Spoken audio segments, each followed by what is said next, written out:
Bonsoir à toutes et à tous. C'est avec une immense joie que nous nous retrouvons ce soir pour la 19e édition de la Nuit du Livre. Selon la formule couronnée de succès en 2022, vous allez découvrir les lauréats parmi les 130 dossiers qui nous ont été soumis cette année. Cette cérémonie vient clore une journée qui a été dédiée à la passion du livre et à sa production, tant pour l'offre variée présentée par 25 exposants que par les thématiques, reflets de l'évolution de l'actualité du livre. La nouvelle diffusion, les atouts de la fabrication du livre en France, l'audiolivre et beaucoup d'autres thèmes qui ont réuni aujourd'hui 400 acteurs du livre. Cette journée à double visage montre tout son intérêt quand on sait que les éditeurs ont revu leur stratégie et proposent désormais un catalogue plus resserré avec un volume de production en baisse de 3,10% et avec une rentrée littéraire de 466 romans, niveau le plus bas depuis 20 ans. Cette année, des nouveautés soulignent l'originalité de la Nuit du Livre. Nous avons sélectionné uniquement des livres fabriqués en Europe, excluant le monde asiatique, sauf pour la catégorie des livres animés. Nous avons resserré notre sélection en supprimant le livre de marque et le livre de presse. Nous avons maintenu l'audiolivre qui connaît toujours une croissance exponentielle. Nous avons supprimé la catégorie livres fabriqués en France, puisque nous avons constaté qu'un fort pourcentage de livres candidats étaient imprimés en France. Que les éditeurs postulants en soient félicités et remerciés. D'après une étude audible publiée en 2022 sur le site ID-Books, l'écoute de livres audio vient plutôt en complémentarité de la lecture de livres papier. Afin de faire le point sur ces différents supports, j'appelle à me rejoindre Hubert Pédurand, vice-président de l'UNIC, et Fabrice Gauthier, président-directeur général de Broadcast Associés.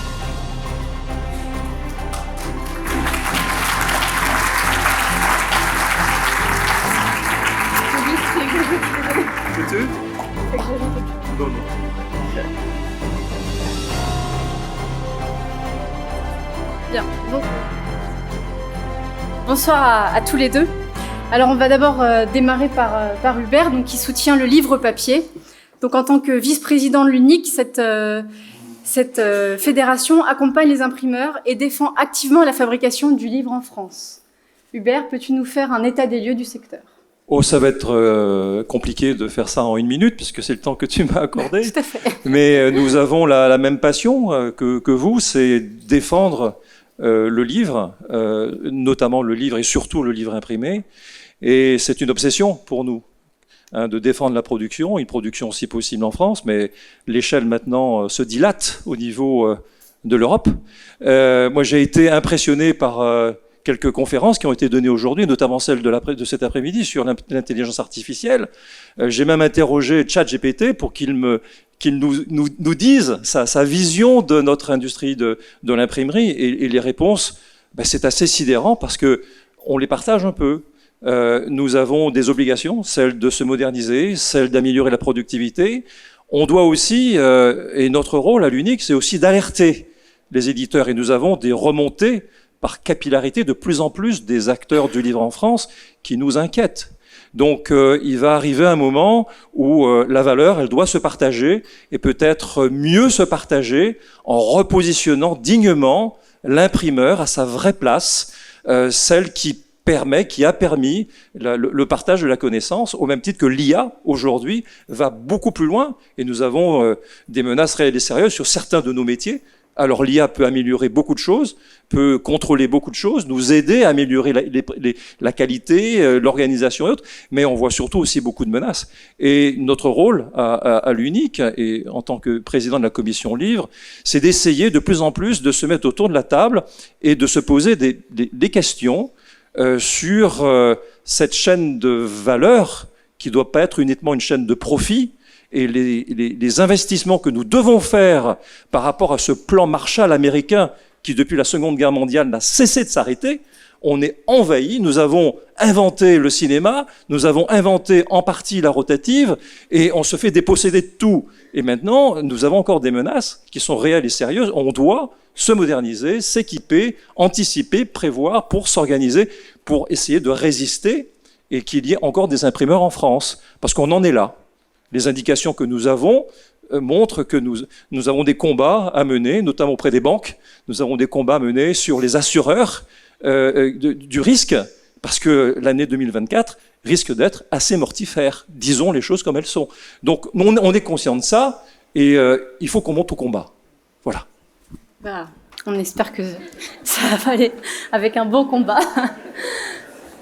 Alors, du coup, on va voir si le livre numérique a le même combat.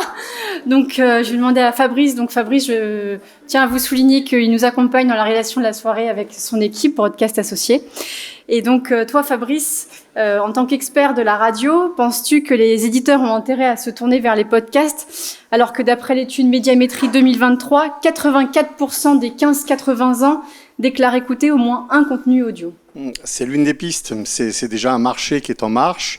Les Échos parlent d'un marché de plusieurs milliards de dollars au niveau du monde. En France, c'est estimé quand même à plusieurs centaines de millions. Le livre audio, le podcast audio, faire vivre vos contenus autrement, en complément de l'imprimerie, bien évidemment, puisque c'est le savoir, le livre vient du livre papier à la base. Aujourd'hui, il y a des outils qui, effectivement, peuvent permettre de faire vivre des livres autrement. C'est le monde d'aujourd'hui. Ce sera peut-être encore plus le monde de demain. Je pense qu'il ne faut pas opposer l'un à l'autre. C'est une complémentarité, mais quelque chose qui pèse dans le marché. Donc, effectivement, nous, à Broadcast Associés, on s'efforce de faire vivre tous les domaines d'activité, mais aussi les livres. Et on est partenaire encore cette année de la Nuit du Livre et on vous en remercie. Bah, merci à vous, nous sommes ravis de vous avoir tous les deux en tant que partenaires et ainsi que tous les autres présents ici ce soir. Très bien, bah, je vous remercie.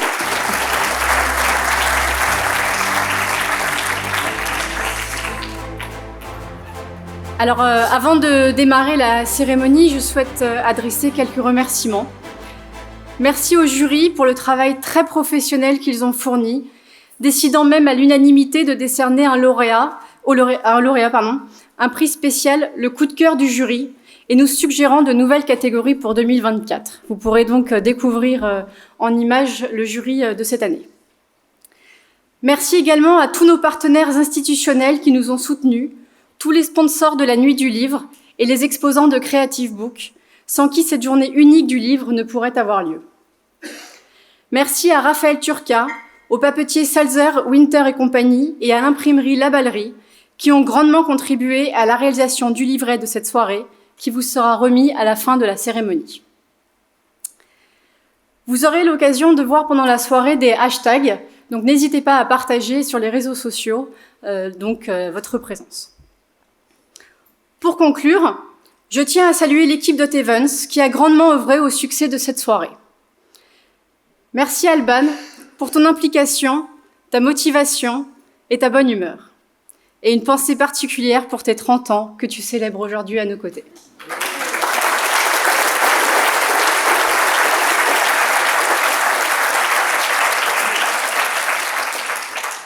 Merci à Brice pour ton soutien sans faille.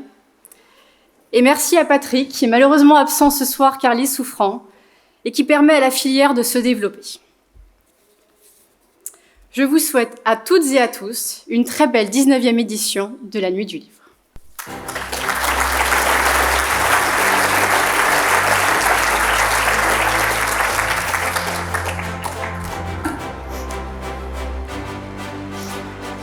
Et donc nous allons démarrer par la première catégorie. Il s'agit de la littérature générale. Et pour remettre ce prix, j'appelle Pierre Barki, président de Barki Agency.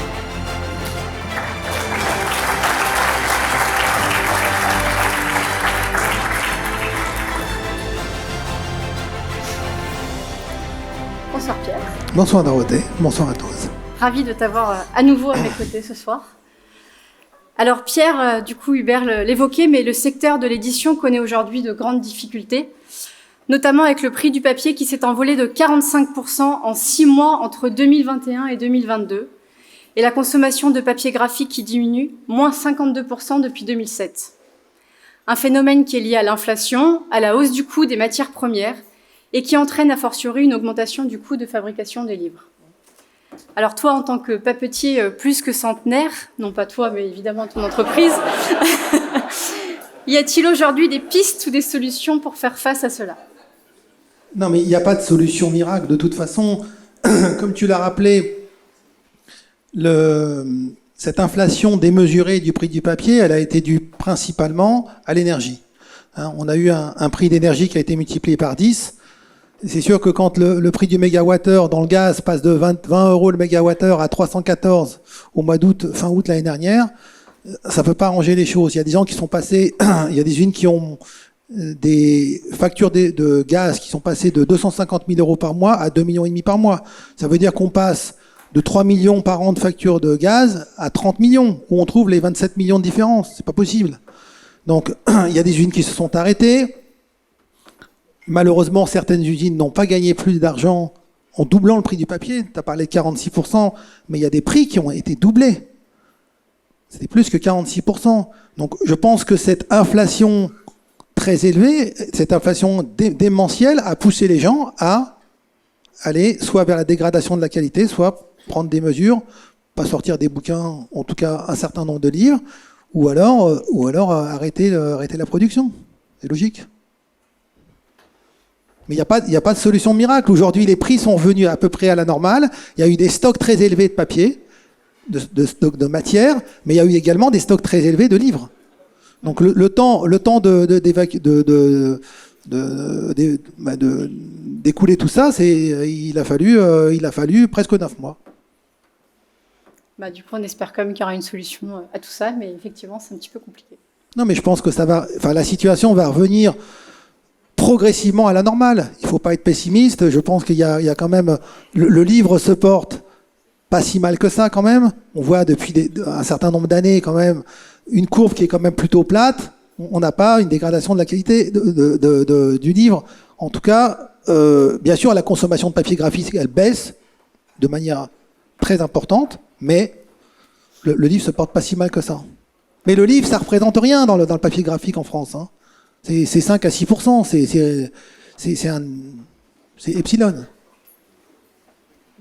Bah, du coup, je propose de découvrir le premier lauréat papier de cette soirée.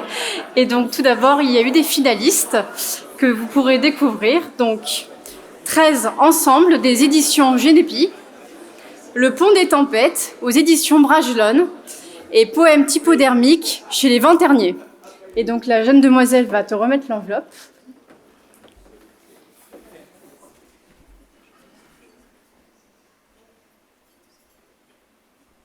Alors, le gagnant est Poèmes typodermiques, les Venterniers. Et pour recevoir ce prix, j'appelle à nos côtés Élise Bétremieux, éditeur artisan, et Camille Bloomfield, autrice.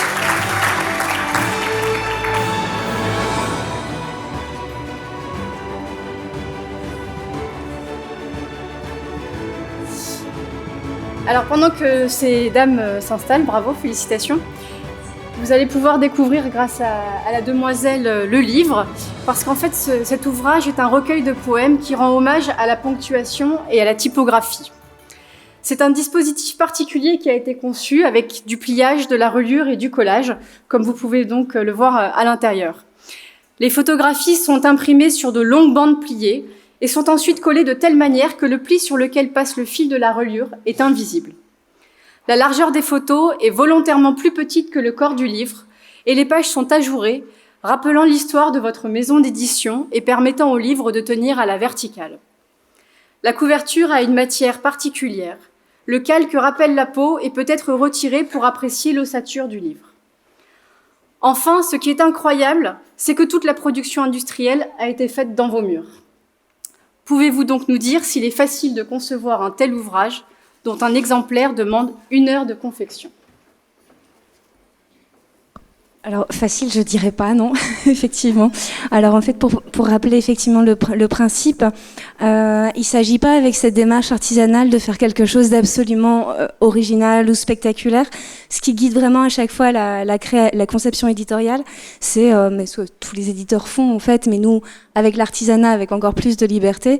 Mais l'idée, c'est d'épouser le plus possible le projet de l'autrice, en l'occurrence, Camille Bloomfield, donc, et donc de permettre en fait que la forme vraiment fasse sens. On n'est pour autant pas dans du livre d'artiste, ça reste un support, c'est quelque chose qui vient accompagner l'œuvre de l'autrice. Donc ce livre, au départ, il part de 11 signes typographiques choisis. Bon, ça va parler à tout le monde ici parce que c'est proche de nos métiers.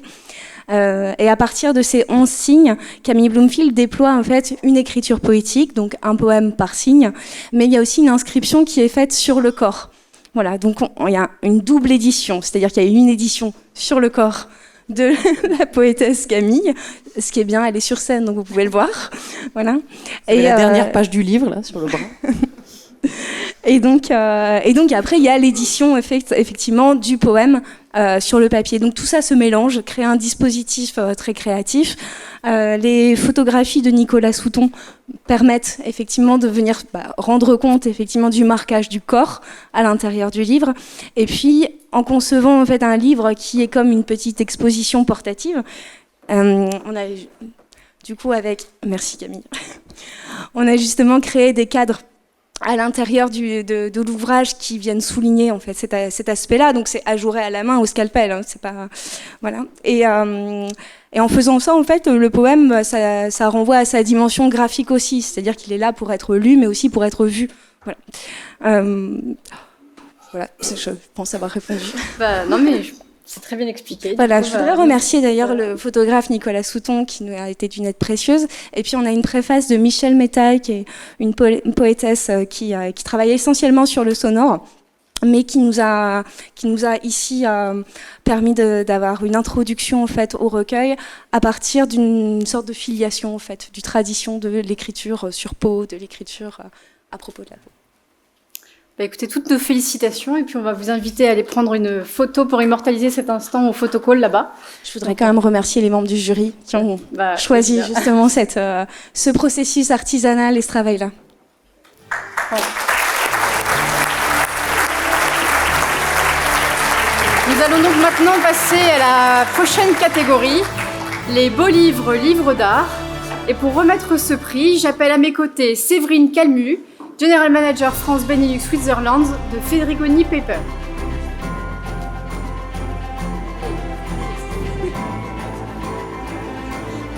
Bonsoir tout le monde. Bonsoir. Bonsoir. Ravie de vous avoir également à nouveau à nos côtés ce soir. Fidèle. Exactement. Alors, donc on va continuer sur le papier.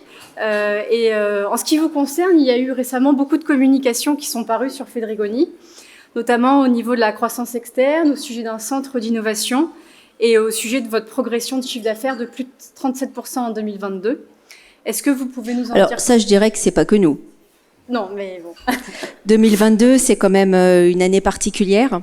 C'est vrai que c'est pas facile non plus d'expliquer ça parce qu'on se demande où est la référence. Beaucoup de personnes disent que c'est plutôt 2019, donc ça fait un petit retour en arrière. Mais bon, non, 2022 a été quand même une année très particulière pour tout le monde, je pense. Pas seulement les papetiers. Aujourd'hui, on a quand même une croissance un peu plus modérée, tous. Et c'est vrai que, honnêtement, je suis très très contente d'être ici parce que c'est toujours un plaisir de voir des beaux livres et de voir autour de l'objet, autour du papier, mais aussi autour de tout ce que vous êtes capables tous, chacun à votre niveau, de mettre comme valeur ajoutée. Donc j'aime beaucoup cette soirée et c'est la raison pour laquelle on est assez fidèles, très fidèles d'ailleurs, à cet événement. Et effectivement, et aujourd'hui aussi sur le salon, on a pu voir de très beaux livres, notamment sur votre stand d'ailleurs. Oui. Alors vous avez également lancé de nouvelles gammes de papier premium, notamment dans le marché de l'édition. Oui. Est-ce que vous pouvez nous présenter ces nouveautés ? Bien sûr. Donc en fait, on essaye toujours d'innover.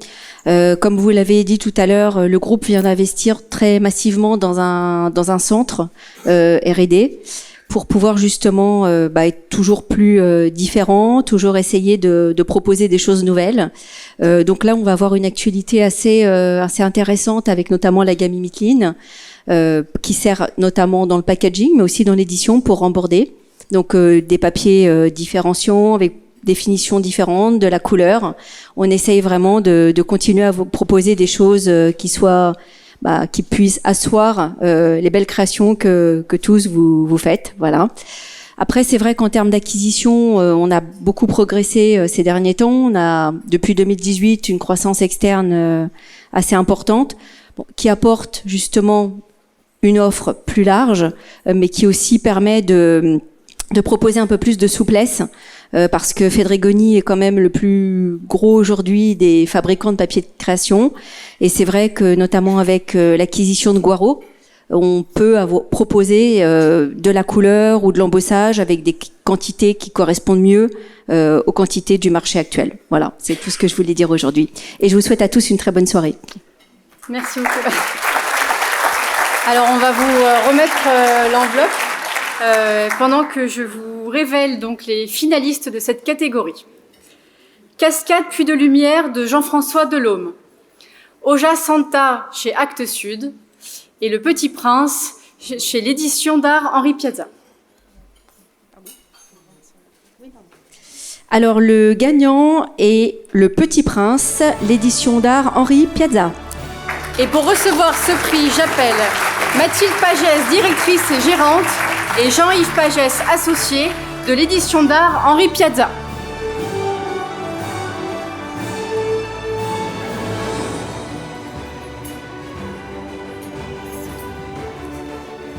Bonsoir, félicitations. Merci beaucoup, merci au jury. Alors donc vous allez pouvoir découvrir cet ouvrage donc, qui était dans un coffret, mais donc, vous allez pouvoir aussi voir l'extérieur et l'intérieur, parce qu'en fait on connaît évidemment tous Le Petit Prince, mais cette édition est formidable. Elle est à tirage limité et met en avant le savoir-faire artisanal français. Une impression par l'imprimerie d'art des Montcartier à Issy-les-Moulineaux sur un beau papier Fedregoni. Une reliure plein cuir à la reliure du centre à Limoges. La dorure des tranches, un papier marbré sur mesure, le tout dans un coffret en cuir et un tirage limité à 300 exemplaires. Un écrin à la hauteur du chef-d'œuvre de Saint-Exupéry. Est-ce que vous pouvez donc nous parler de votre ouvrage et de votre maison d'édition ? Bien sûr. Bonsoir à tous. Alors, cet ouvrage est le fruit de 125 ans d'édition d'art. L'édition d'art Henri Piazza a été fondée en 1897 et nous sommes une des dernières maisons françaises spécialisées dans la bibliophilie de création. Donc, nos ouvrages sont à tirage très limité, numérotés, comme vous l'avez dit, illustrés par un artiste et fabriqués par des artisans d'art. Donc ce prix, clairement, c'est avant tout la reconnaissance du savoir-faire incroyable des artisans avec qui nous travaillons, qui sont encore en France. On a tous les savoir-faire pour faire des beaux livres en France. Et voilà. Donc l'année dernière, nous nous sommes lancés dans ce projet d'éditer une nouvelle version bibliophile du Petit Prince. Ça, c'est pas la première fois depuis l'édition originale, mais voilà, c'était l'idée de faire un très bel ouvrage sur ce roman sur cet ouvrage que tout le monde aime. Voilà, donc c'est 1 an de fabrication entre le moment où on se lance et le moment où l'ouvrage est là, et donc nous l'avons édité et il est sorti l'année dernière. Bah, bravo, on a hâte de découvrir le prochain ouvrage. Donc je vais vous laisser aller faire la photo pendant que nous passons à la prochaine catégorie. Pour remettre les livres scolaires et les livres éducatifs, j'appelle à mes côtés Frédéric Fabi, président du groupe DupliPrint.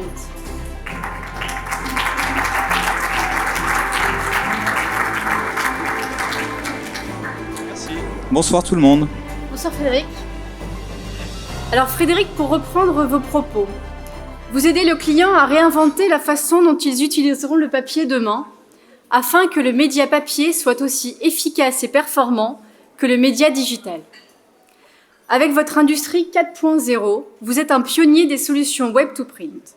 Vous proposez une meilleure gestion des stocks, une diminution des coûts et permettez ainsi aux éditeurs et aux distributeurs de gagner en efficacité et en productivité. Quelles sont les prochaines étapes de votre développement ? Bien, écoutez, le groupe DupliPrint, c'est 2 activités, 50% dans le livre et 50% dans le marketing et la communication.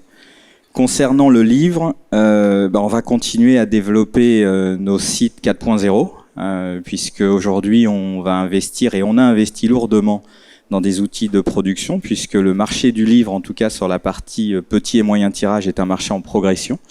Donc là, l'enjeu, c'est de continuer à moderniser nos outils, continuer à moderniser nos flux, s'intégrer de plus en plus avec les éditeurs, Donc ça, c'est la première partie. Et puis sur la deuxième partie de notre activité, marketing et la communication, on est dans une toute autre logique. Parce qu'en fait, aujourd'hui, c'est un marché qui est en décroissance pour une partie de notre activité. Donc le groupe Dupliprint, c'est un peu plus de 40 millions d'euros de chiffre d'affaires. Donc sur les 20 millions du marketing communication, on estime qu'il y a 5-6 millions qui est en danger, puisque le papier est remplacé par le digital, tout simplement. Donc pour contrer cette décroissance, on a 2 axes. Le premier, c'est de faire du digital. Donc on développe des solutions digitales. On a repris une boîte qui fait de la carte de visite il y a 6 mois et on a développé une application de carte de visite digitale et on développe des solutions digitales. On est en train de réfléchir à des solutions autour de l'intelligence artificielle également. Donc ça, c'est le premier axe pour contrer cette décroissance de notre marché. Et le deuxième, c'est de la croissance externe et plus particulièrement vers le packaging où on a une opération de croissance externe qui devrait se faire dans les mois qui viennent, dans les semaines qui viennent même. Et on va essayer d'apporter à ce métier des technologies d'impression numérique comme on a pu le faire dans les années 90 autour de l'impression traditionnelle. Voilà. Du coup, c'est un bon exemple que le papier et le digital peuvent cohabiter. Absolument. Alors du coup, on va vous remettre l'enveloppe pour découvrir le lauréat, puisque dans cette catégorie, il n'y a pas de finaliste, puisqu'il n'y avait pas assez de candidatures malheureusement. Alors... Donc, le lauréat est CTK Édition pour apprendre les maths. Et j'appelle à me rejoindre Christian Comchweng, et j'espère que je n'écorche pas le nom, l'auteur. Vous pouvez l'applaudir.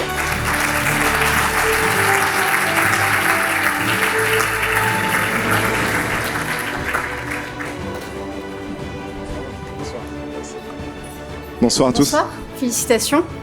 Alors, donc, vous allez découvrir l'ouvrage, puisque donc Apprendre les maths est un livre interactif sur les mathématiques, à la fois pédagogique et ludique, adapté aux intelligences multiples avec visuel, contenu audio et vidéo. Le livre est aéré pour faciliter l'apprentissage au rythme de l'apprenant. En complément du livre, un QR code et l'usage des réseaux sociaux pour créer une communauté d'apprenants bienveillants avec un contenu modulable. Grâce à cet ouvrage, vous conciliez le print, l'audio et la vidéo, toutes les composantes pour le livre au futur. Quel est l'accueil du public pour ce type d'ouvrage avant-gardiste ? Alors, c'est vrai que, en fait, déjà, je tenais à vous remercier et je tenais aussi à remercier mon équipe. Hein, c'est vraiment un travail d'équipe. Il nous a fallu plus de 2 ans pour confectionner ce livre. C'est venu d'une problématique d'abord pédagogique. Il faut savoir que les maths, enfin, j'adore les maths. Je sais pas si, ouais, mais en tout cas, j'adore les maths. Et c'est vrai que les maths en France l'éducation, l'apprentissage des mathématiques, on a beaucoup de problématiques en France. Et la France a perdu un peu de son éclat. Et on a décidé de résoudre ce problème. On a travaillé avec un collège associé justement aux intelligences multiples. Comme vous avez dû le remarquer, vos enfants, ils sont de plus en plus agités. Ils ont de plus en plus de mal à tenir en place. On a de plus en plus de cas de TDAH, de cas de dyslexie, les dys, etc. Et donc on s'est attaqué à cette problématique en permettant justement à l'apprenant, en s'adaptant aux différentes formes d'intelligence. Il y a des enfants qui vont être plus auditifs, certains cognitifs, etc. Et donc à travers cet ouvrage, on a essayé justement de rendre les maths ludiques et interactives. Vous allez pouvoir vivre une expérience de mathématiques différente. Je sais que beaucoup d'entre vous ont des problèmes avec les mathématiques, non ? Non ? Levez les mains ceux qui ont des problèmes avec les mathématiques, là. Ah, ok, il y en a 2. Bon, j'ai déjà 2 clients. L'accueil, non, mais l'accueil du public a été vraiment, le livre a été vraiment très apprécié, car on arrivait à alpaguer justement des petits qui avaient une allergie aux mathématiques. Et vous savez, l'allergie aux mathématiques, ça peut être très contagieux. Et ce qui peut se passer, c'est que finalement, un parent qui est allergique, il va avoir tendance à dire à son fils ah non, les maths, c'est pas moi, va voir ton père ou va voir ta mère. Et en fait, on lui donne la possibilité d'avoir une excuse. Et grâce à ce livre, on arrive à réparer en fait finalement certains élèves, les réconcilier avec les mathématiques. C'est beau, c'est aéré, c'est ludique, il y en a partout. Ce type d'ouvrage, là on est sur un deuxième concernant les mathématiques, mais on a aussi des ouvrages sur le développement personnel, on a des ouvrages aussi sur l'entrepreneuriat. Et oui, les gens sont de plus en plus réceptifs à ça. Je vous cache pas. Mon but, c'est d'enlever les enfants de tout ce qui est ordinateur, tout ce qui est réseaux sociaux. Mais à un moment, il faut savoir les alpaguer, là où ils sont. Et donc, je pense qu'on a tous une mission, hein, la littérature, la lecture, on a tous une mission, à nous de trouver les moyens d'innover et de permettre finalement de les réconcilier, que ce soit avec la littérature ou avec les mathématiques, sachant que les mathématiques sont une langue, et la langue universelle. Hein. Voilà. Voilà. Enfin, on espère découvrir le prochain ouvrage prochainement. Félicitations, et puis je vais vous inviter à aller prendre la photo. Donc je vais vous abandonner quelques instants pour vous laisser savourer l'entrée. Et donc je vous souhaite un bon appétit et à tout à l'heure.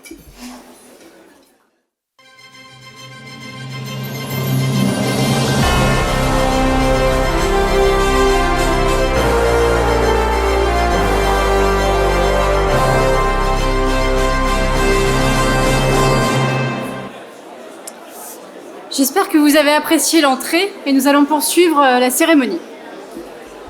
Donc pour continuer, nous allons découvrir la catégorie du livre de poche.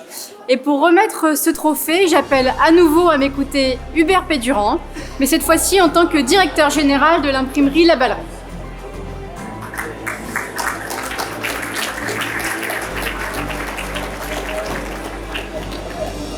Rebonsoir.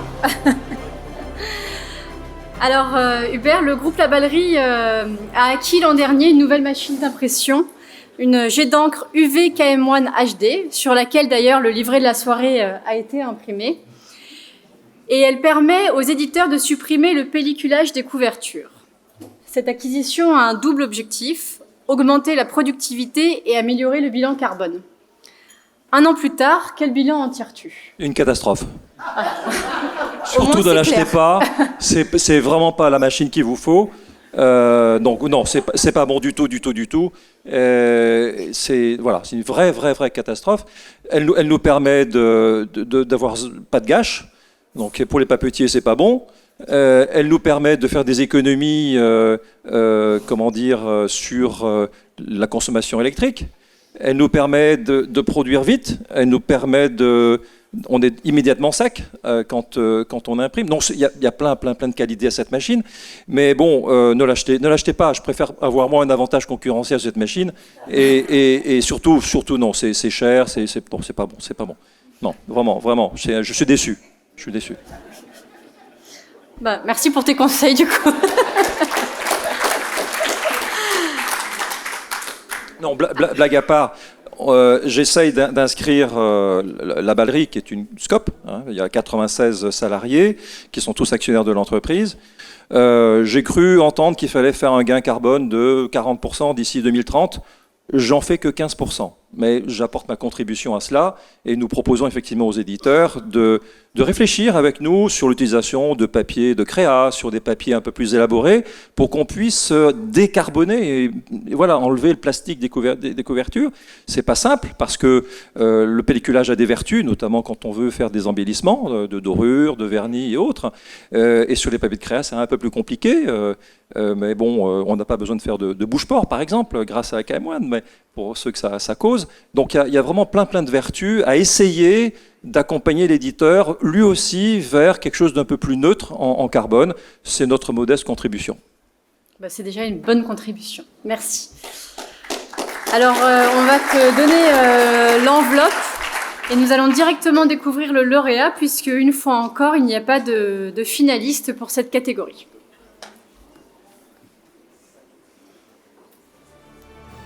Alors, le vainqueur est Blackwater, Monsieur Toussaint Louverture. Et pour recevoir ce prix, j'appelle Virginie Mijoc, responsable stratégie et diffusion chez Monsieur Toussaint Louverture.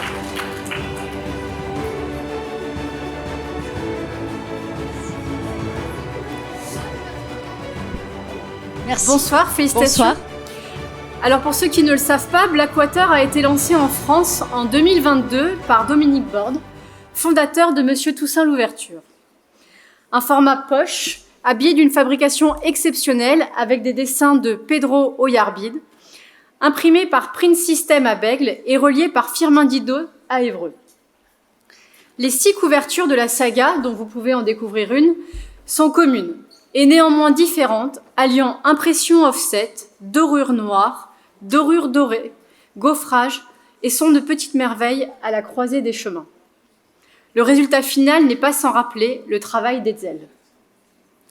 Derrière cette qualité et ce sens du détail artisanal indéniable, qui vous vaut un prix ce soir, vous écrivez sur votre site. On produit de petites choses, un peu n'importe quoi en fait. Pouvez-vous nous éclairer sur cette motivation contradictoire, mais couronnée de succès ? Alors, Dominique Borde, le fondateur de Monsieur Toussaint Louverture, a beaucoup d'humour et parfois beaucoup de recul avec ce qu'il fait. Et c'est un grand amoureux des livres et de la fabrication. Ça, je pense que vous pouvez vous en rendre compte.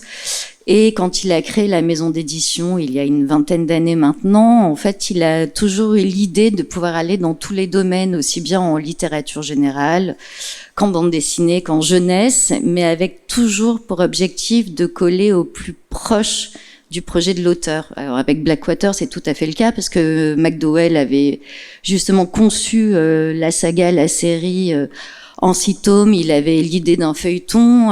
Aux États-Unis, il y a eu plusieurs éditions, mais jamais en toute première édition, justement sous ce format-là, en respectant vraiment la volonté de McDowell, ce que voulait absolument Dominique Borde. Et quand il s'agit de travailler la bande dessinée, ou je vais pas vous donner tous les exemples parce que ce serait long, ou la jeunesse, c'est toujours pareil. Il y a un souci vraiment particulier de coller à l'univers de l'auteur, et aussi de créer de donner au lecteur de quelque chose d'inédit. Voilà, bon, ça c'est vraiment la marque Monsieur Toussaint Louverture. Bravo à lui. Et alors je crois savoir que vous faites aussi du merchandising avec certains de vos héros. Est-ce que ça marche ? Alors l'idée du merchandising, en effet, des broches, des tote bags, plusieurs choses, mais chez Monsieur Toussaint Louverture, en fait, il y a plusieurs relectures des textes, comme chez bon nombre d'éditeurs, mais comme Dominique Borde aime bien aussi créer des secondes vies, donc en fait il y a un travail qui est sur le long terme autour d'une œuvre, d'un livre, et au fur et à mesure il connaît tellement bien l'œuvre de l'auteur qu'il imagine toujours d'autres supports. En fait je crois que c'est surtout un prétexte pour s'amuser en équipe, et ça marche plutôt bien. En fait, ça, c'est aussi une ligne chez Monsieur Toussaint Louverture, c'est voilà, s'amuser, et surtout, ça lui permet toujours de pousser un peu plus loin sa créativité. Bah, il a bien raison. Écoutez, merci beaucoup, félicitations. Merci beaucoup. Je vais vous inviter à aller prendre votre photo. Pendant que nous passons à la prochaine catégorie, il s'agit des encyclopédies, annuaires et livres pratiques. Et pour remettre ce prix, j'appelle à mes côtés Fouad Rad, président du groupe Sprint.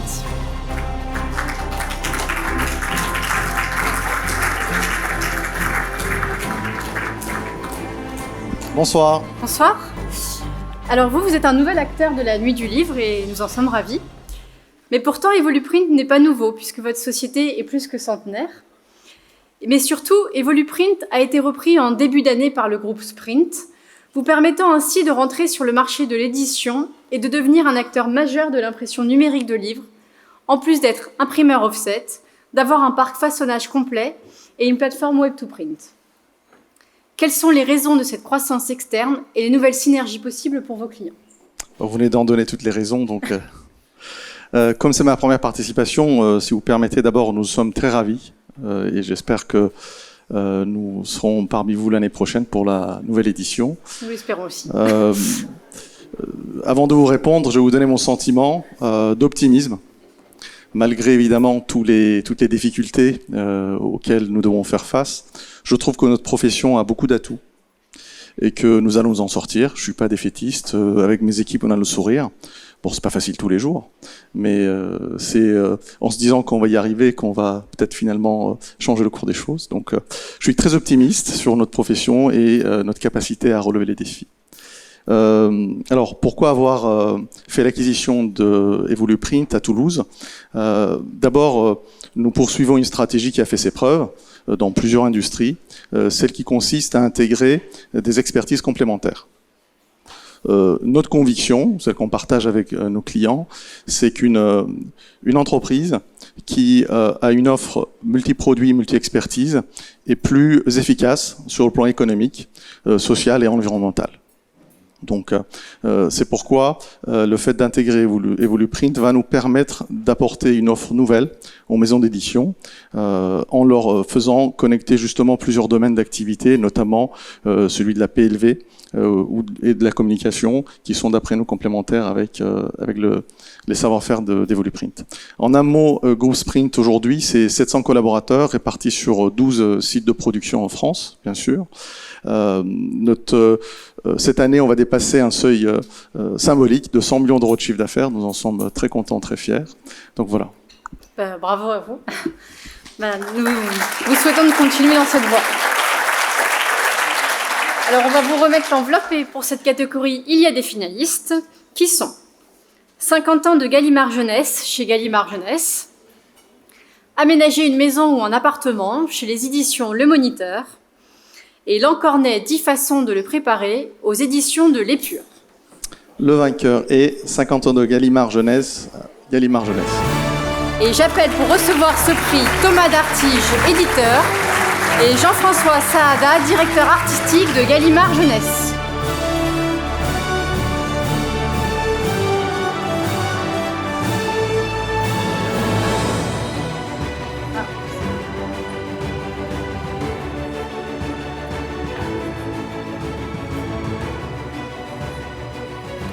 Bonsoir.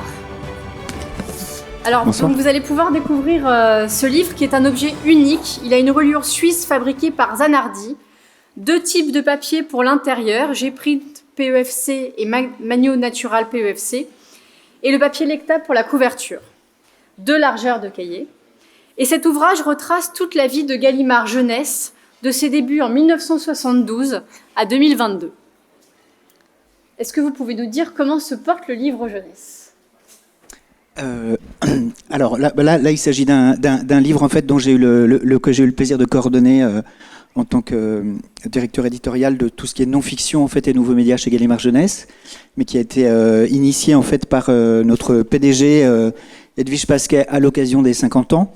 Donc on peut pas parler en fait, enfin on peut pas dire vraiment que c'est un livre jeunesse en l'occurrence. Il s'agit voilà, mais il s'agit d'un livre en fait sur lequel qui a été en fait l'occasion pour nous de se replonger en fait dans l'histoire et la mémoire à la fois d'une aventure éditoriale assez exceptionnelle qui est celle de Gallimard Jeunesse, donc qui a été créée comme vous le disiez en 1972 par Pierre Marchand et Jean-Olivier Héron et qui a été en fait peut-être à l'image de cette soirée en fait l'occasion pour l'ensemble de toutes les équipes éditoriales et de tout le studio graphique en fait de se replonger dans cette histoire parce qu'il y a évidemment des nouvelles générations et en ayant en tête en fait l'évolution à la fois au niveau sociétal mais aussi technologique, il en est beaucoup question ce soir, de l'évolution de l'édition en fait sur ces 50 dernières années et donc pour ça en fait on a été effectivement assez attaché à faire un objet en fait qui offre au lecteur une expérience véritablement unique avec notamment ces 2 types de cahiers en fait.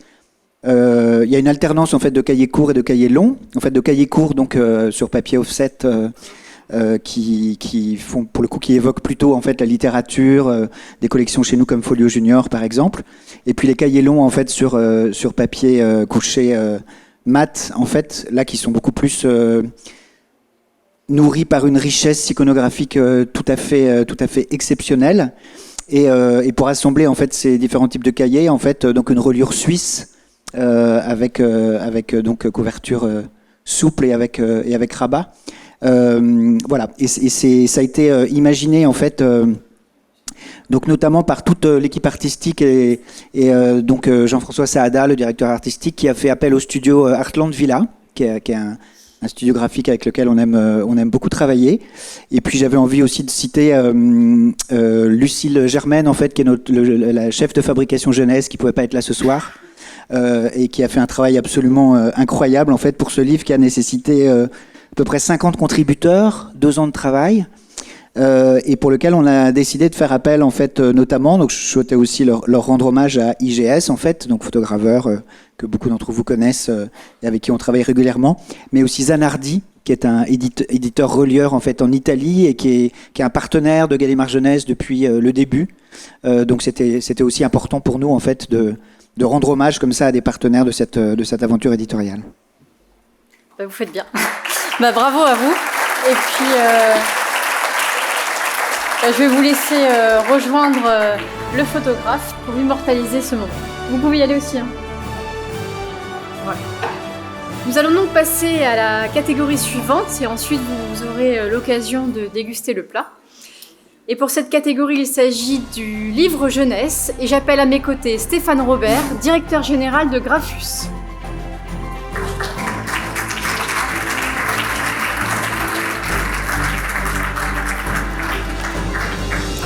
Bonsoir. Bonsoir. Un nouvel acteur également à mes côtés et donc nous en sommes également ravis. Alors pour ceux qui ne le savent pas, Grafus est un groupe familial en plein essor, avec un chiffre d'affaires de 126 millions d'euros en 2022 sur 6 sites de production et des stratégies d'acquisition comme celle de Cassochrome qui vous permet de vous étendre vers le secteur de l'art. Vous attachez une importance à l'environnement et développez votre politique RSE au sein de votre groupe avec des certificats, une communication transparente et un engagement durable. Pouvons-nous dire que ce phénomène prend désormais beaucoup d'importance au sein des maisons d'édition et sur l'ensemble du secteur? Alors avant de passer sur la RSE, je vais juste corriger une petite erreur de Dorothée, je suis désolé. Le PDG de Grafus, c'est Denis qui est à la table ici.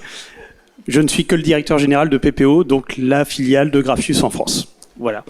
Et effectivement, pour revenir sur la RSE, il y a 2 points que j'aimerais citer. La première, c'est qu'effectivement, le groupe Grafus, ça fait des années qu'on parle de RSE, que c'est au cœur de nos préoccupations tous les jours. Et on est très heureux on sent qu'il y a un petit peu de pétillement dans toute la bouche des éditeurs, même si Hubert semble en douter. Et que ça vienne effectivement dans les demandes quotidiennes de nos clients. La deuxième chose, c'est que il faut qu'on en soit convaincu dans la profession, tous ensemble. On est une industrie vertueuse pour l'environnement. Il y a beaucoup d'études qui sortent. Et qui comparent le digital au papier. On est plus vertueux que le digital. Voilà. Et ça, faut qu'on le fasse savoir parce que je pense que les lobbies du digital sont quand même un petit peu plus puissants que nous. Et effectivement, il faut qu'on lutte au quotidien. Donc, c'est un petit message d'espoir et de positivisme que j'ai pour la profession. Oui, ce sujet qui est important, l'environnement, qui doit être au cœur de nos préoccupations quotidiennes, portons-le haut et fort, éditeurs, imprimeurs, nos papetiers. Et effectivement, on en sortira plus fort et le livre a de l'avenir. Donc, voilà, il faut qu'on lutte tous ensemble. Simplement. C'est l'imprimeur du Monde sans fin qui parle quand même. Alors on va vous remettre l'enveloppe pendant que je vous révèle donc les finalistes de cette catégorie. Contes d'Asie aux éditions Lito. Les oiseaux électriques de Potakudi chez Helium et Panorama aux éditions du Livre. Suspense. Suspense. Donc le vainqueur est Panorama des éditions du Livre. Et pour recevoir ce prix, j'appelle Alexandre Chaise, le fondateur des éditions du Livre.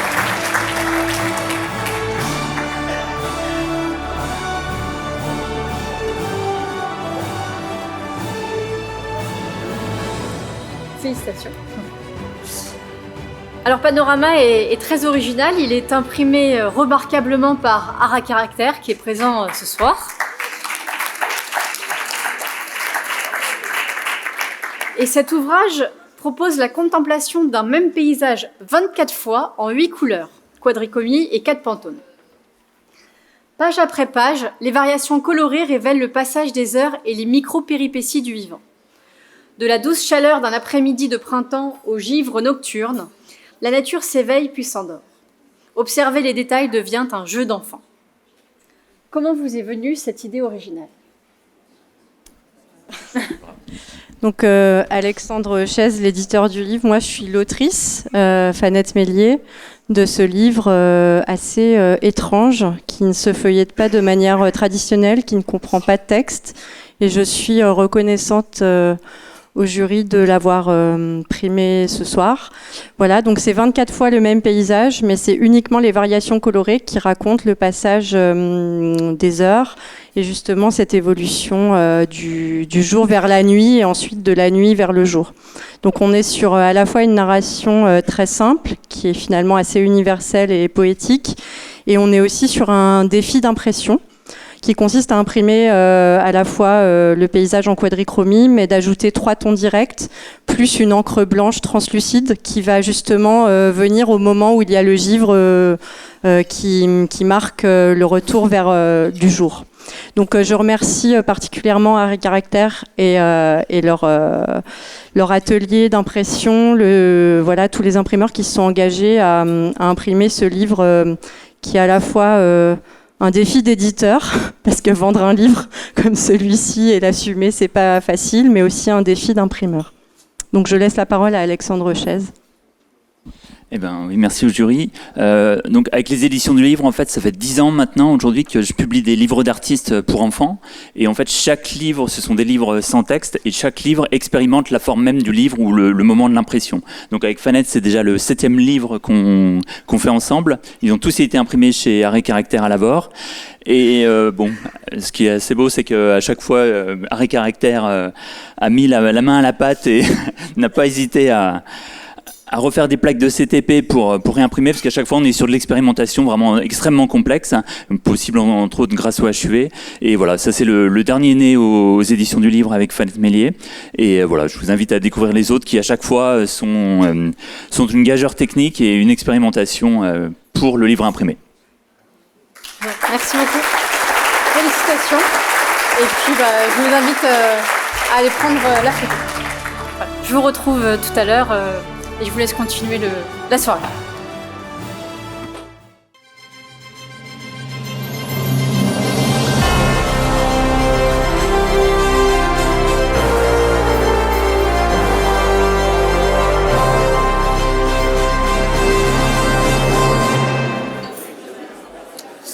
Bien, nous allons attaquer la dernière partie de cette cérémonie. Et donc, juste pour votre information, pour tous les livres qui ont déjà été récompensés, vous pourrez les consulter à la sortie. Donc la catégorie suivante, il s'agit des bandes dessinées et des mangas. Et pour remettre ce prix, j'appelle à mes côtés Carole Verlet, CEO de Dalim Software.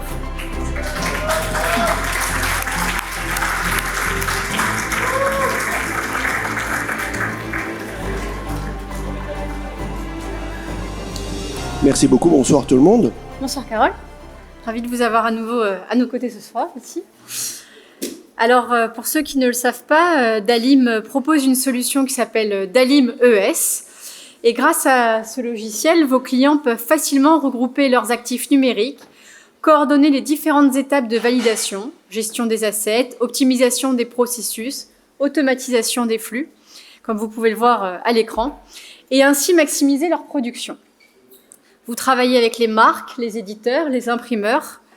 Que pensez-vous du monde digital qui trop souvent milite contre le papier ? Très long sujet, merci. Hein, on m'a dit que c'était pas commercial, mais vous l'avez fait très bien. En fait, merci beaucoup de nous avoir ce soir. Raison pour laquelle je suis là, c'est que pendant mes vacances d'été, ma maman m'achetait toujours Pif Gadget, Marvel Comics et Tintin. Et donc les bandes dessinées, ça a toujours été toute ma jeunesse. Depuis, on a la chance chez Dalim de faire pas loin, enfin via nos utilisateurs respectifs, pas loin de 50% de la bande dessinée européenne comme américaine, parce que nous avons Disney comme Dargaud, Dupuis, Lombard, Glénat, pour n'en citer que quelques-uns, au titre de nos utilisateurs. Ça s'arrête pas là, ça va jusqu'à l'imprimerie, puisque on aime fournir des équipements qui peuvent vous accompagner pendant des décennies, pas des années. Et pour répondre à votre question, je pense que quelqu'un l'a dit avant moi, mais le papier est bien plus vertueux que le digital. Je suis le premier à dire que si une boîte comme nous ne nous inquiétons pas de la pollution digitale de la planète, c'est finalement elle qui nous enterrera, parce que ce ne sont pas les moteurs thermiques de vos voitures, ce sont les data centers qu'on installe partout. parce que ces téléphones ne savent rien faire d'autre que appeler quelque chose qui est quelque part en mémoire, et que si votre document n'est pas imprimé sur un papier qui lui a fini de consommer, le document numérique, lui, commence à consommer, il s'arrêtera jamais, aussi longtemps que vous l'aurez sur un disque quelque part. Donc ça appelle le sujet de la fiscalisation des espaces de stockage, chose qui, à mon avis, devrait arriver un jour ou l'autre, parce que aujourd'hui le monde numérique nous impose un chantage en nous expliquant que c'est notre façon de vivre jusqu'à aujourd'hui qui finalement pollue la planète, alors que je pense que ce sont les data centers qui nous enterreront si on ne fait pas attention. Donc c'est un petit peu le message que je voulais passer ce soir. C'est un petit peu paradoxal pour une boîte qui n'a fait son métier que du numérique, mais mon background c'est ingénieur de physique, et je peux pas m'empêcher de citer les mots d'un professeur de physique à moi qui, au lycée Claude Gelée à Épinal, un jour a dit l'entropie ne va que croissant, et je vous laisse réfléchir à ça à la semaine prochaine. Bah réfléchissez bien.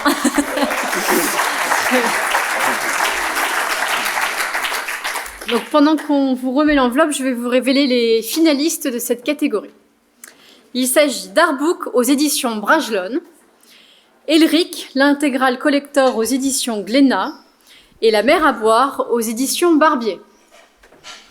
Alors ce sont les éditions Glénat avec Elric qui gagnent.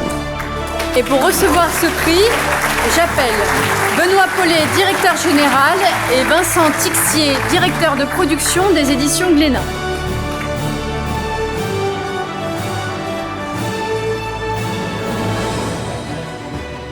Bonsoir, félicitations. Bonsoir. Alors on va également découvrir votre ouvrage qui est imprimé par Lego en Italie et la photogravure a été faite par Glénat Productions. Ce livre est conçu comme un vieux grimoire magique en cuir ayant traversé les temps, dont la noirceur globale accentuée par le jaspage et les dorures vieillies donne l'impression qu'il contient un savoir maléfique et dangereux. A-t-il été facile de réaliser un tel ouvrage ? Ça, c'est une bonne question.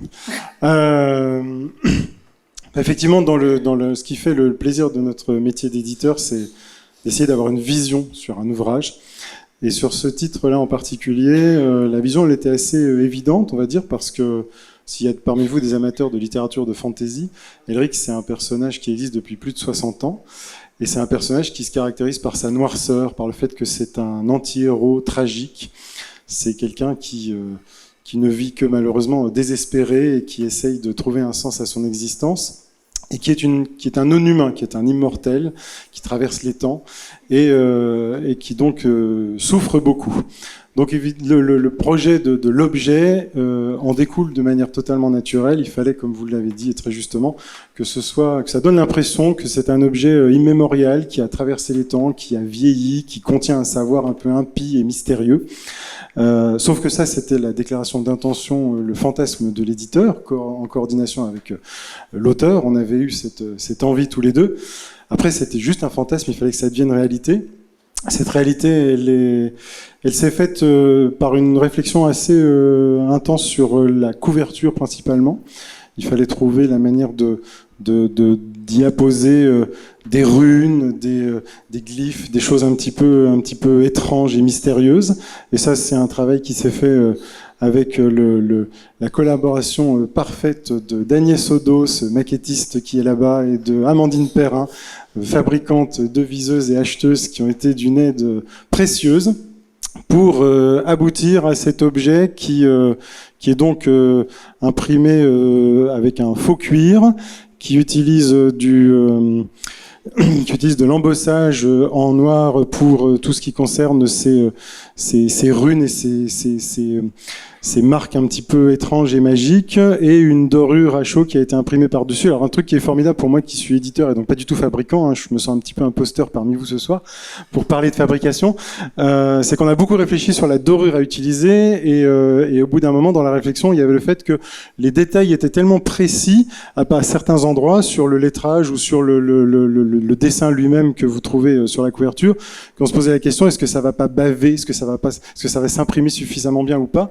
Et quand Amandine me dit ça risque de baver un petit peu, je lui dis mais c'est génial, ce bouquin doit donner l'impression d'avoir traversé les âges, d'être quelque chose qu'on découvre mystérieusement, sans trop savoir quel savoir il recoupe. Et donc les erreurs de fabrication entre guillemets étaient bienvenues et contribuaient à l'objet qu'on voulait obtenir.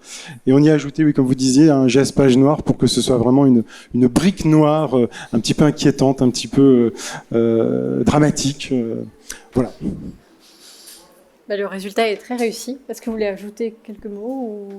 Mais oui. Oui, alors allez-y. Mais oui, on m'a donné un micro, donc désolé, j'ai pas prévu de nouvelles apocalyptiques sur l'effondrement des chiffres, du marché, tout ça, ni de blagues, de trucs un peu spirituels. Juste, en tant qu'auteur, faire des livres déjà, c'est un plaisir. Savoir qu'ils sont lus, avoir les retours des lecteurs, c'est un plaisir. Mais ça nous rappelle là sur ce genre d'édition un peu spéciale, un peu une anthologie qui rassemble plusieurs albums, qu'on travaille avec des éditeurs qui font leur métier et qui transforment ce qu'on peut créer nous ou écrire nous. Donc c'est écrit par des humains, c'est dessiné par des humains, c'est transformé en vrais livres avec du vrai papier qui vont être lus par des vrais humains. C'est assez magique comme processus et on est assez reconnaissant de ça. En fait, ça existe encore. En bande dessinée, il y a encore cette énergie d'artisans. Voilà, c'est un milieu industriel, mais c'est fait par des artisans qui font les livres qu'ils aimeraient lire et on est content de les écrire avec eux en fait. Super. Très bien. Je vais vous inviter à aller prendre la photo. Merci à tous et merci au jury d'avoir accepté d'avoir identifié notre ouvrage. Merci.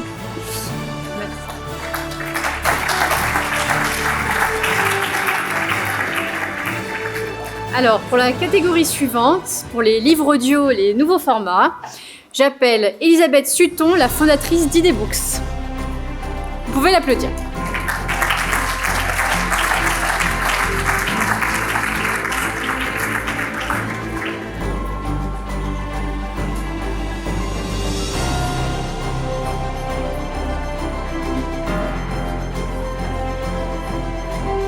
Bonsoir.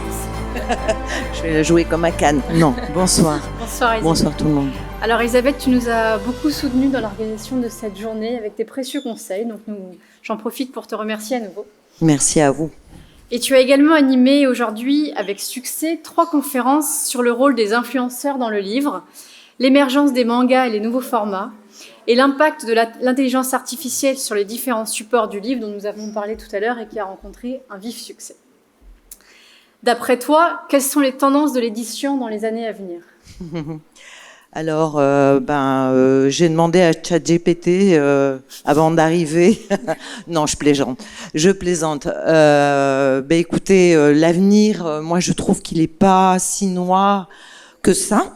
Je pense qu'il y a des embûches, il y a des soucis, mais il y a aussi de beaux projets, il y a beaucoup d'innovations, tant dans le papier que dans le numérique, que dans le livre audio. On a des marchés émergents.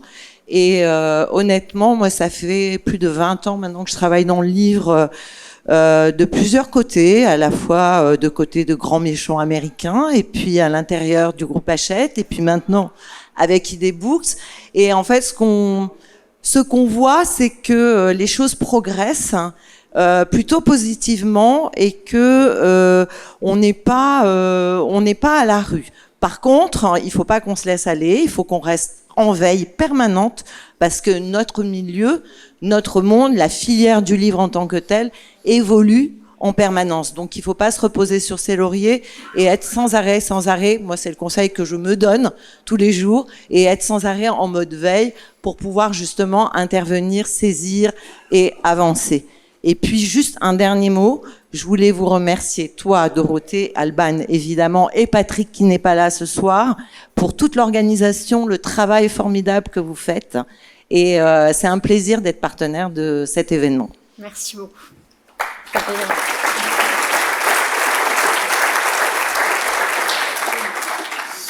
Alors nous allons donc découvrir les finalistes de cette catégorie livre audio et nouveaux formats, qui sont Hawaï au goût de sel chez Edola Éditions, Mireille chez Akasha Éditions et Poèmes par-dessus les toits chez Le Port à Jauny. Et le lauréat est Hawaï au goût de sel chez Edola Éditions. Et pour recevoir ce prix, j'appelle Delphine Rieux, responsable éditoriale.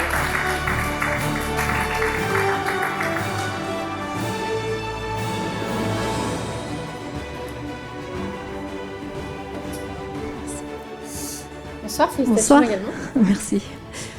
Alors, Hawaï au goût de sel est un mélange de livres print et audio, du coup, et il permet au lecteur une immersion totale dans l'univers poétique des mythes, une forme de poésie dansée où les mots ne sont pas seulement chantés, mais incarnés. Il s'agit d'un livre multimédia illustré qui inclut 3 morceaux de musique, une lecture contée sur fond musical et des textes en français et anglais. Les audios sont disponibles via des QR codes en écoute en ligne ou en téléchargement. Alors pour vous, quel est l'avenir du livre audio ? Alors moi j'ai toujours aimé en fait mélanger le livre avec autre chose. À la base je suis autrice de bande dessinée, j'ai monté ma maison d'édition il y a une 12aine d'années. Et j'essaie de prendre soin du livre, de le faire vivre sur le long terme. Je publie que 3 à 4 ouvrages par an. Et donc, je monte des expos, je fais des lectures musicales. J'essaie vraiment de faire vivre l'ouvrage sur le long terme. Et dans cette continuité, dans cette logique, je me suis dit, je vais carrément mettre de la musique dans les livres. Surtout qu'avec les QR codes, maintenant, c'est possible. Donc voilà, c'est un livre avec une immersion totale, c'est vraiment un livre multimédia puisqu'il y a le texte, il y a l'illustration, il y a les musiques et il y a le côté français et anglais. Donc on a vraiment un livre vraiment complet. Et puis là, sur certains ouvrages aussi, je fais des tirages de tête. Donc là, je vous ai envoyé le tirage de 100 exemplaires signés, numérotés, avec des signés avec des médaillons qu'on a fait à la main, ce genre de choses. Le résultat est très réussi, bravo, et le jury l'a souligné. Merci. Et je voudrais féliciter les auteurs qui ont fait vraiment un travail remarquable. Donc Julie Nakache au texte, Zoé Crevette à l'illustration, mais il y a aussi Troy Van Balthazar à la musique, qui a fait des musiques extraordinaires. Et puis on a un traducteur de luxe, Eddie Harris, qui a fait la traduction. Bravo à eux. Je vous invite à aller prendre la photo. Alors, avant de poursuivre, je rappelle juste qu'à la fin, je vais rappeler tous les lauréats et sponsors à me rejoindre sur scène pour une photo finale. Et puis, je vais également demander aux quelques personnes un petit peu bavardes de respecter les personnes qui sont sur scène. Merci. On va donc passer maintenant à la catégorie des livres animés. Et pour remettre ce trophée, j'appelle Stéphanie Delafontaine, responsable des affaires Grand Compte et ETI, en remplacement de Frédéric Oliven chez Audience.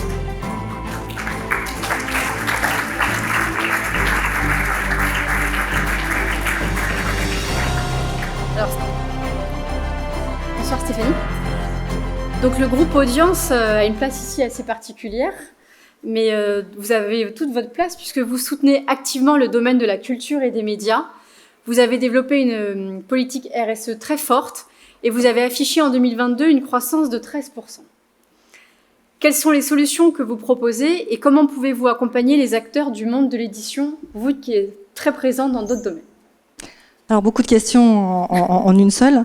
Tout d'abord, je voudrais vous remercier. Nous, on n'est pas c'est pas la première année où on participe, c'est la deuxième. Donc merci de nous avoir d'être partenaires pour cette deuxième édition. Donc Audience, c'est effectivement avant tout un partenaire qui est engagé pour toutes les entreprises de la création, de la culture, de la communication et des médias. Alors historiquement, on représente quand même 45 000 entreprises et 800 000 foyers. Pour ces 800 000 foyers, on a avant tout le souhait de les couvrir du début de leur sortie de l'école jusqu'à la retraite. Alors ça peut paraître bizarre, mais voilà. Des livres, on en lit depuis la plus petite enfance jusqu'à... On ne va pas citer la fin. Nous, on est un tout petit peu plus tard, mais on a vraiment le souhait d'être présent tout au long de la vie de nos salariés, avec une grosse différence qui est la proximité. Donc la proximité, on l'a avec tous les publics, je l'ai dit. On a la volonté aussi d'être engagé avec nos entreprises sur du long terme, c'est-à-dire que on va parler sous, vous allez tous parler d'argent, donc je vais aussi parler argent. On a le souhait d'être avec des tarifs qui sont des tarifs à l'équilibre. Pourquoi est-ce qu'on a le souhait d'être avec des tarifs à l'équilibre? Parce qu'on n'a pas envie tous les ans de renégocier des tarifs ou de renégocier nos clients. Moi, ça fait 7 ans que je suis dans le groupe Audience, je suis depuis 7 ans avec les mêmes clients. Alors j'augmente mon nombre de clients, mais ils sont toujours effectivement contents. Pourquoi ils sont contents? Parce qu'on est vraiment dans la proximité. On est là pour... on est une association, hein, on est à but non lucratif. Et notre souhait, c'est de pouvoir offrir autre chose qu'uniquement des prestations de santé ou de prévoyance. C'est vraiment d'être présent, d'être en proximité pour répondre à tous leurs besoins. Aussi bien si un jour on a besoin d'une assistante sociale, que si un jour on veut accompagner la politique de handicap, que si un jour on veut... Alors nous, on a un bâtiment RSE, on est à 97 en parité, enfin, on est les meilleurs, mais bon... Frédéric Oliven vous le dirait beaucoup mieux que moi parce que moi je le vis, j'étais anciennement DRH et ce que je propose, c'est pas quelque chose que je vends, c'est quelque chose que nous vivons. Donc je sais pas si j'ai répondu un petit peu à ça, mais si, voilà. Alors, je suis heureuse de remettre un prix. Je ne sais pas s'il y avait plusieurs lauréats. J'ai cherché partout sur les tables, j'ai pas vu. J'ai vu un seul livre. Alors non, en effet, il n'y a pas eu d'autres finalistes dans cette catégorie. Donc je vais vous laisser directement nous révéler le lauréat. Alors le livre lauréat, c'est le livre Voyage avec Gallimard Jeunesse. Et j'appelle pour recevoir ce prix Anne-Claire Monnier, graphiste, et Elena Selena, illustratrice.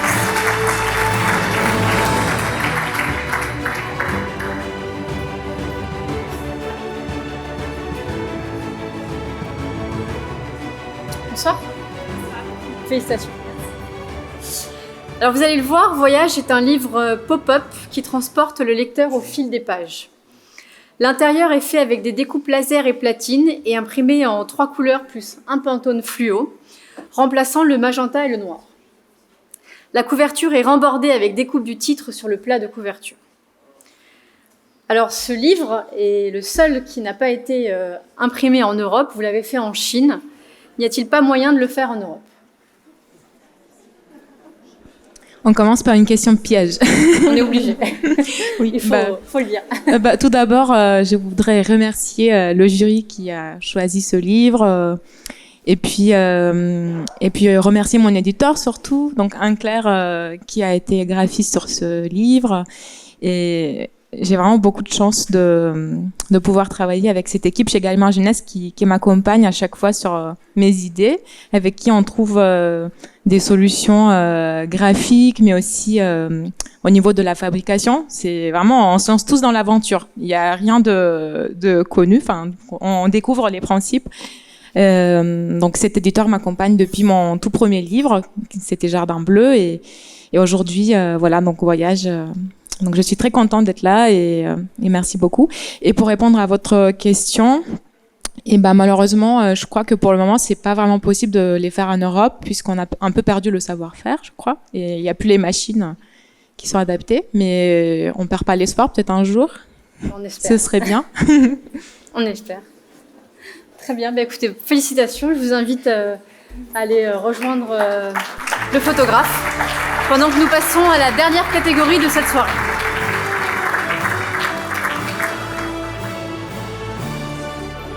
Alors ce prix est un petit peu spécial puisque, comme je le mentionnais, il a été décidé par le jury de le sortir des catégories pour lesquelles il avait postulé, tellement cet ouvrage sort de l'ordinaire. Mais avant de vous révéler le nom de ce coup de cœur, je vais appeler à me rejoindre Pierre-Antoine Laporte, président du groupe Maury.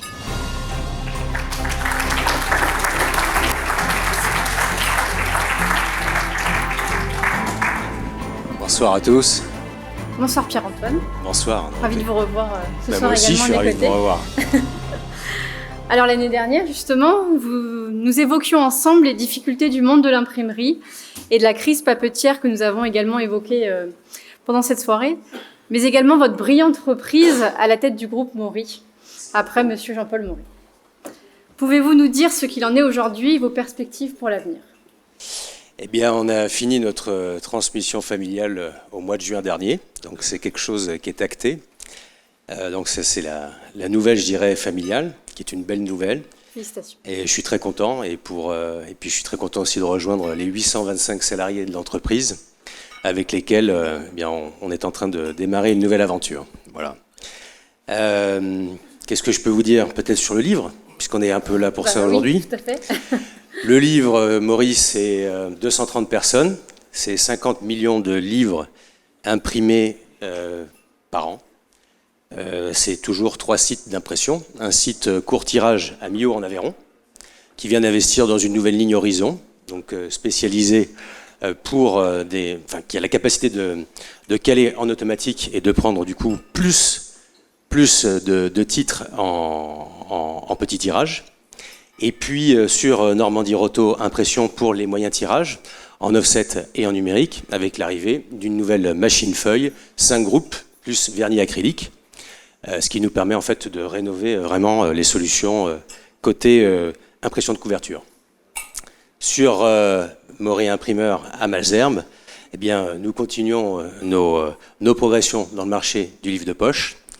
Voilà, ce que je tiens à dire, c'est que Groupe Maury a aussi toujours la possibilité d'offrir des solutions en impression quadri avec le reste du groupe, donc sur Roto-France Impression, et puis sur Manchecourt, là où nous possédons d'immenses possibilités toujours en rotative, en impression feuillée aussi en 70-100, et puis parce que Maury aussi c'est un énorme parc de brochage disponible pour pouvoir finir tous les livres. Voilà.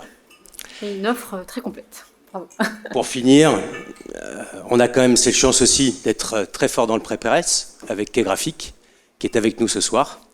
Et Quai Graphique, aujourd'hui, c'est aussi de la retouche d'image, de la mise en page, c'est de la maquette, c'est des corrections, c'est toute une expertise de 17 personnes. Voilà.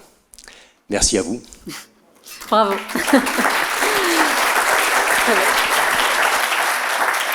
Alors du coup, je vais vous laisser ouvrir l'enveloppe, puisque donc, comme je le disais, c'est un ouvrage très particulier qui a reçu de nombreux suffrages, donc au point que nous avons décidé de le sortir et d'en créer une catégorie à part.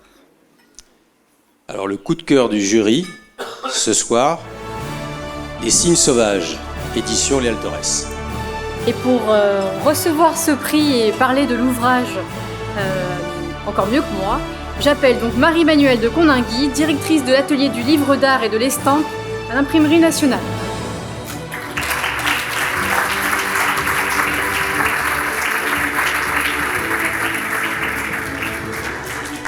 C'est incroyable. On se recroise, c'est parfait. En tant que partenaire. Hein.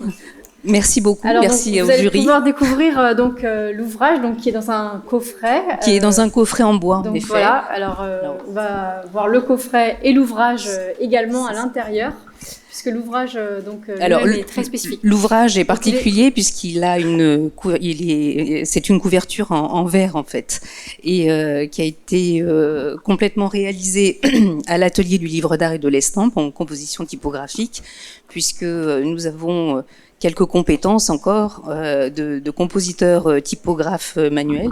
Alors, si vous voulez, je vous aide à l'ouvrir. C'est une œuvre d'art, à lui tout seul. Et Priscilla Léal Torres, qui est l'éditrice, regrette de ne pas avoir pu être présente ce soir, mais elle est souffrante.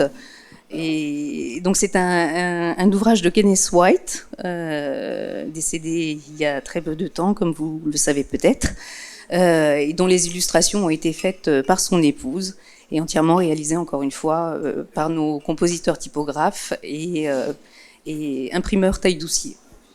Voilà, je vous invite à le feuilleter, il est vraiment très très beau. Merci encore au jury. Bravo à vous, c'est vraiment un ouvrage digne. C'est la première fois qu'on concourt en plus. Merci. Merci. Alors je vais donc vous inviter à aller prendre votre photo pendant que j'appelle tous les lauréats et sponsors de cette soirée à me rejoindre pour la photo finale.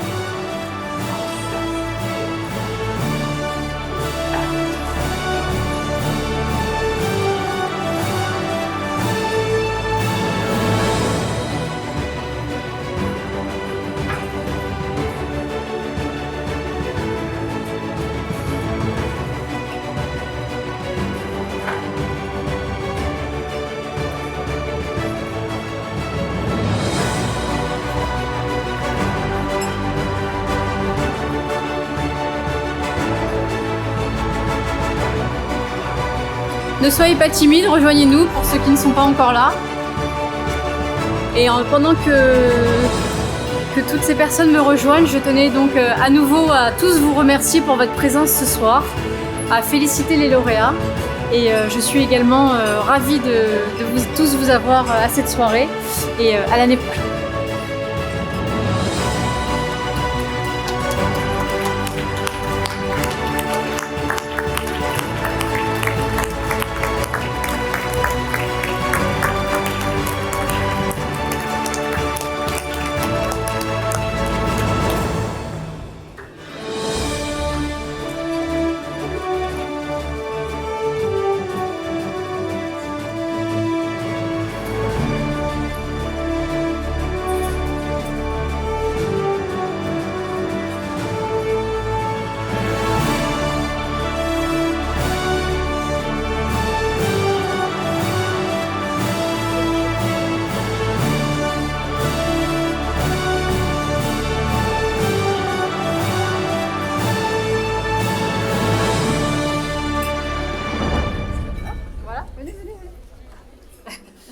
Plus de place du tout.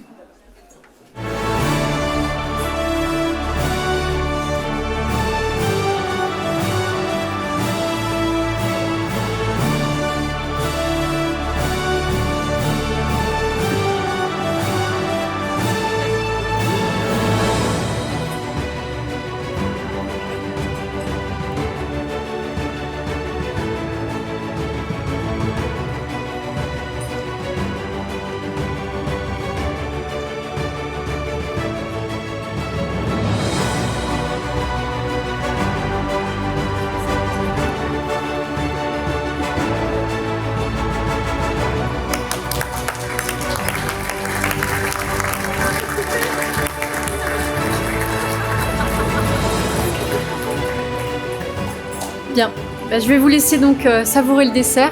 Donc comme je vous le disais, je vous remercie tous pour votre présence ce soir, de faire en sorte que la filière du livre continue d'exister. Et n'oubliez pas de vous présenter auprès d'Alban ou de Brice pour récupérer vos livrets à la fin de la soirée, qui, je le rappelle, a été imprimé par l'imprimerie La Balle. Merci à tous et bonne fin de soirée.